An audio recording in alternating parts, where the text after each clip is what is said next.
Hello everyone, back to our TLI parenting channel where we like to give you really good hints for your life. My name is Marian Hofgartner. I'm an educationalist. I will give you all of these few points from the study of education. So this is where I come from, so just for you to know. Today I'd like to address a very important question that is coming to us over and over again. Whenever I meet parents, they tell me, how can I make sure not to spoil my child? And I don't want to have a spoiled brat when it's grown up, who is doing whatever it wants and doesn't follow rules. I really want to make sure, but I also don't want to limit my child. So what is the proper balance? So I think it's very easy to understand for you when we bring it in two kind of areas. Can you see? So we say on one hand we have to spoiling, on the other hand we have caring. There's a huge difference between spoiling a child and then also about caring about a child. It's very important that we care for our children because they are really depending on us. So in TLI pedagogics we always give this kind of picture to parents and also to teachers that when a baby is born, it's in a situation where it depends on the adult. Until adulthood is reached, that is the process when the child becomes more and more independent. And this is actually what we as parents or as educators guide. And so this is why we need to be very caring and also can establish a certain kind of caringness in the child by doing so. So when we speak about a spoiled child, that's normally a child that is really a little bit out there and a little hard also for parents to deal with. So normally children who are spoiled have a lot of behavioral problems. So they don't behave properly. They really think they are the universe and everything needs to turn around them. So it's also very hard for them if they can't have anything or they have to wait for something. So in society that really creates a problem. In the community of a classroom setup that also creates a problem. And parents normally also have problems with that kind of children at home. So this is when it comes to a child who is really spoiled. A child who is really spoiled, you also can say it's a child who is constantly demanding. So it's no wonder if mom and dad are really exhausted at the end of the day. It's hard to really deal with such a personality. And then also in this kind of children, there's always a desire for more. And there's a desire that can't really be fulfilled. This desire seems never to stop. So that is also a sign of a spoiled child. And if that happens, we can really say, on one hand, congratulations to the consumer and capitalistic and consumer-oriented market, because this will be a long-term customer, because they're so preoccupied with the thoughts what or what not to have, and whenever something comes they need to have it. They lack also a lot of discipline, so in the working market it's getting hard for those children. So it's not really very recommended to spoil a child. Only if you want to have a long-term customer who buys all of your things, then that's what you need to do, spoil them, and they want to have. So we speak about the balance between caring and leaving out the spoiling, but not being too rude or untouchable for the child. And so this is what we'd like to look at. So when it comes to care, it's like, so we care about the needs of a child. There are certain needs that a child has in its process of growing up and becoming an independent adult. So these needs need to be fulfilled because the child needs to have security, food, shelter. So they are the basic needs we know from the Maslow hierarchy of needs. But then there are also the need of hugging, of someone who helps to regulate the emotions, someone who is there, who helps to understand how to behave in society, someone who is there, who helps to understand how to communicate with another child, how to express if we want something. And so now with the word want, we already come to the other side. We are the side of wants. So parents who fulfill all of the wants, I want this, I want that, I need it because everyone has it. That's not really a need, it's a want. So wants can be fulfilled on a certain basis, for example, for birthday gifts, for special events like now in Europe we are facing Christmas seasons. Of course there will be a gift.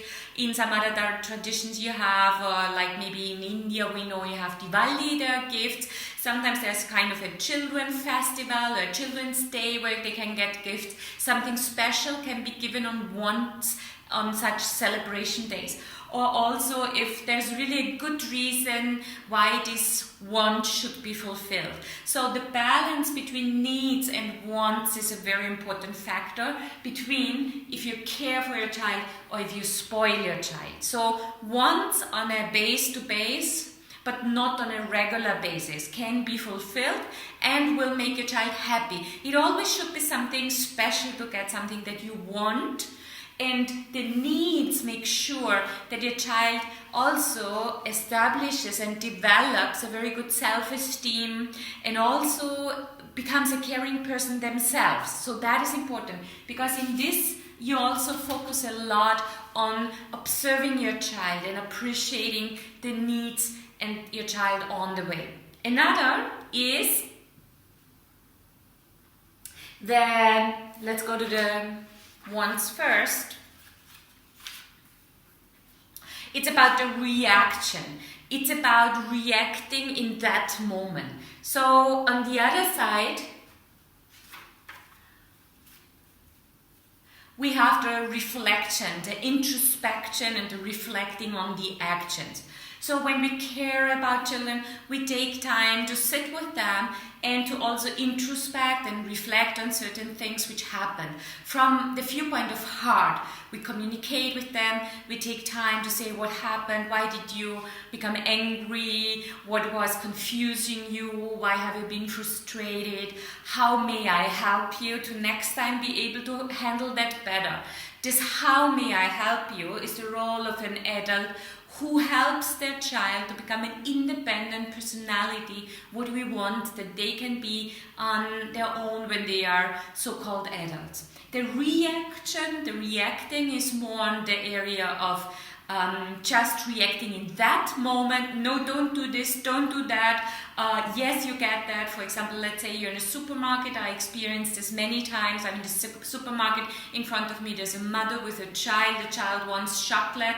The mother doesn't want to give because it has already something in the cart for the child. But the child insists on having it, becomes noisy, it becomes frustrated, it starts to cry, and before it starts to scream, the mom gives it. So reacting on a situation, which then also by the child is understood that when I behave in a certain way, I get what I want. So here it is really important to be careful not to get the child accustomed to this idea of getting what you want when you behave in a certain way. What we need to understand that the human being has one part of the body which actually is kind of the model for the computer, we could say. So the brain works in a certain way that it is programmed by what we experience. So by what we experience, trial and error, it's also called, we learn certain kind of behavior.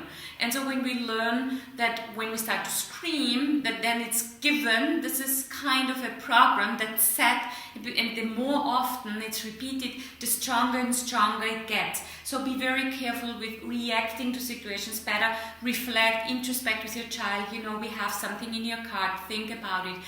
Do you really need this chocolate? Maybe if you take this chocolate, let's put the other thing away. Let's have only one piece. Let's make a decision together. I'll help you to understand. So that is very important. Then we have two more. Like here. In spoiling, we have a lot of overstimulation. So what we also see in children who are spoiled, their rooms are full with all kind of toys.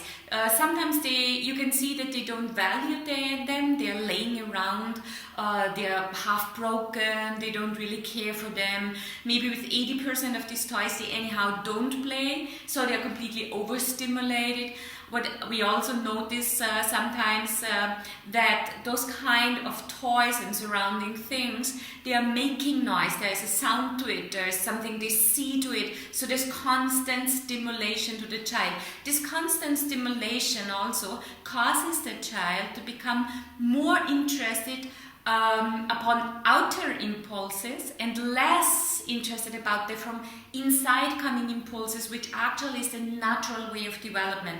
So it's really important that you also be very careful about that, and that you assess. Yeah, you carefully assess before you buy a toy, together with your child, if it's already in the age to understand, but about the age of 3, 4, they start to understand a little better.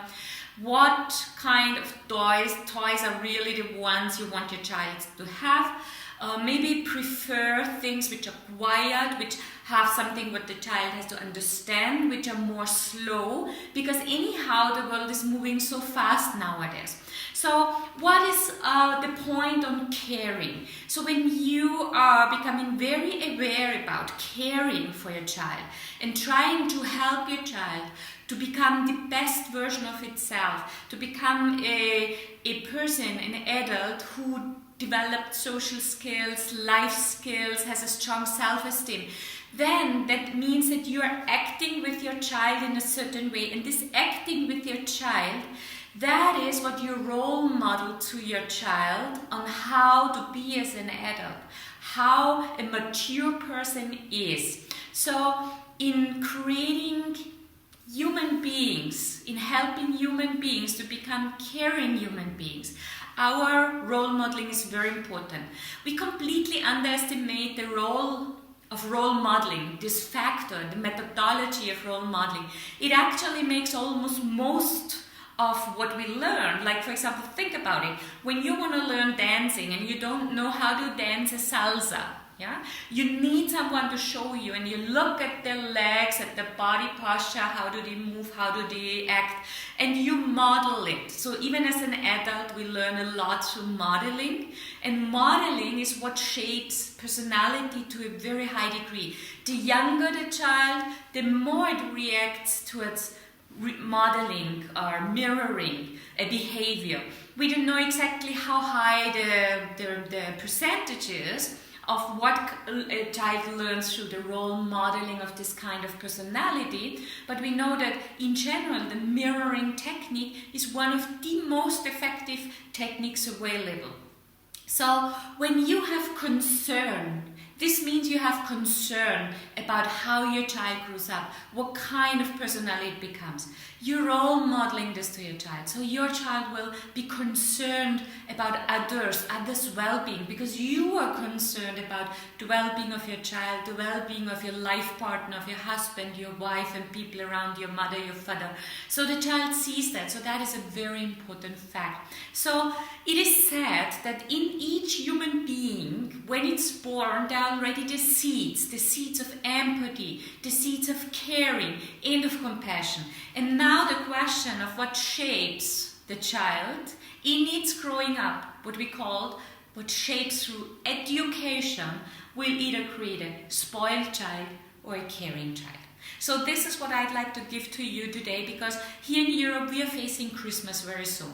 So before you buy a gift, please think, does your child really need it?